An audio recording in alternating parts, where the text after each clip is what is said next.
मौलिक इकाई कोशिका कहते हैं, या हम पादप व जंतु कोशिका की संरचना का अध्ययन करेंगे। तो यहाँ पर देखिए, कोशिका की जो सामान्य संरचना होती है उसकी जो प्रमुख भाग है, चाहे वो पादप कोशिका हो या जंतु कोशिका हो, प्रमुख भाग होते हैं कोशिका भित्ति, कोशिका झिल्ली, केंद्रक व कोशिका। जो ये कोशिका भित्ति होती है यह सेलुलोज की बनी होती है, और पादप कोशिका में ये सबसे बाहर की ओर स्थित होती है जो इसको आकृति प्रदान करती है, परंतु जंतु कोशिका में यह नहीं पाई जाती। अब बात करते हैं कोशिका झिल्ली, जिसको कि हम प्लेज्मा झिल्ली भी कहते हैं, जो कि पादप कोशिका व जंतु कोशिकाओं दोनों में पाई जाती है, और ये वसा तथा प्रोटीन की बनी होती है। तीसरा भाग आता है केंद्र, जो कि यहाँ पे देखेंगे आप जंतु कोशिका के मध्य में स्थित होता है, जबकि पादप कोशिका में साइड में स्थित होता है। केंद्र की संरचना की बात करें तो केंद्र के चारों तरफ एक दोहरी झिल्ली का आवरण होता है, और ये इसके अंदर क्रोमोसोम का ये बना होता है, क्रोमोसोम डीएनए का बना है। फिर बात करते हैं कोशिका के अंदर एक जेली जैसा पदार्थ भरा होता है, जिसे हम कहते हैं कोशिका द्रव्य, और कोशिका द्रव्य में विभिन्न प्रकार के जो कोशिकांग होते हैं इन दोनों को सम्मिलित रूप से जीव द्रव्य कहा जाता है। तो कोशिका में पाए जाने वाले जो कोशिकांग है उनमें सबसे पहला आता है गाल्जी का, जिसे गाल्जी उपकरण भी कहते हैं, जो कि पादप व जंतु दोनों कोशिकाओं में ही पाए जाते हैं। ये प्लेटों के सामान की आकार की संरचना होती है। नंबर 2 है अंतःप्रद्रव्य जालिका। देखिए, अंतःप्रद्रव्य जालिका जो होती है पादप व जंतु दोनों कोशिकाओं में पाई जाती है, और यह 2 प्रकार की होती है, SCR और RER। SCR को हम कहते हैं चिकनी अंतःप्रद्रव्य जालिका, जो कि शरीर के अंदर जो विष आदि रहता है, दवाएं जो रहती है उसके निराविष करने में सहायता करती है।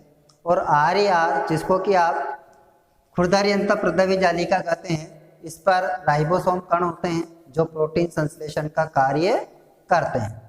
अब हम बात करते हैं लाइसोसोम। लाइसोसोम को आत्मघाती थैली कहा जाता है, और ये पादप व जंतु दोनों कोशिकाओं में ही होती है। लाइसोसोम में पाचक एंजाइम होते हैं, और यदि ये फट जाए तो ये संपूर्ण कोशिका को ही पचा सकते हैं। अब बात करते हैं माइटोकॉन्ड्रिया। देखिए, माइटोकॉन्ड्रिया इसे कोशिका का बिजली घर कहा जाता है, और एक ये ऐसा अंग है जिसके स्वयं इसका नियंत्रण होता है, और इसमें भोजन का ऑक्सीकरण होता है जिससे कि ऊर्जा उत्पन्न होती है, और ये भी पादप जंतु दोनों ही कोशिकाओं में पाया जाता है। अब बात करते हैं रसधानियाँ, जिनको कि रिक्तिकाएँ कहा जाता है। रिक्तिकाएँ या रसधानियाँ जो होती है पादप कोशिकाओं में इनका आकार छोटा, और जंतु कोशिकाओं में जो है आकार छोटा होता है, और पादप कोशिकाओं की बात करें तो इसका आकार बड़ा होता है, और इसी कारण से आप इसमें देख रहे हैं कि पादप कोशिका में जो केंद्रक होता है इनके कारण ही थोड़ा साइड में स्थित होता है। अब अगला है प्लास्टिड। देखिए, प्लास्टिड है, ये 2 प्रकार के होते हैं, क्रोमोप्लास्ट और ल्यूकोप्लास्ट। ये कि जो क्रोमोप्लास्ट होता है ये रंगीन होता है, और ल्यूकोप्लास्ट होता है ये रंगीन होता है।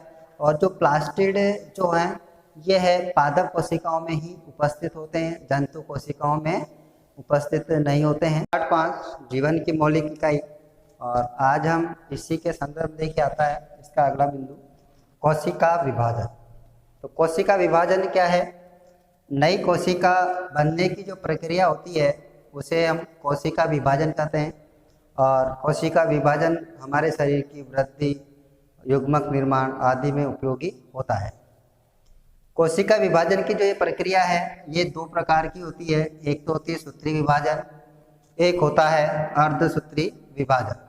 सबसे पहले हम बात करते हैं सूत्री विभाजन की। तो देखिए, सूत्री विभाजन, इसको हम समसूत्री विभाजन भी कह सकते हैं, और इस प्रक्रिया में मात्र कोशिका विभाजित होकर के 2 सरल समरूप संतति कोशिकाएं बनाती है, और इसमें जो संतति कोशिकाएं होती है उनमें गुणसूत्र की जो संख्या होती है वो मात्र कोशिका के समान होती है।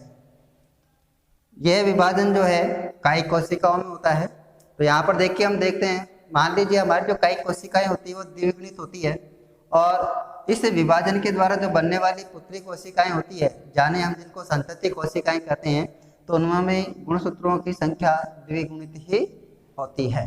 अर्धसूत्री विभाजन, तो यह विभाजन जो है युग्मक बनते समय होता है जनन कोशिकाओं में, और इसके अंतर्गत जनन कोशिका है वो विभाजित होकर के 4 पुत्री कोशिकाओं का निर्माण करती है।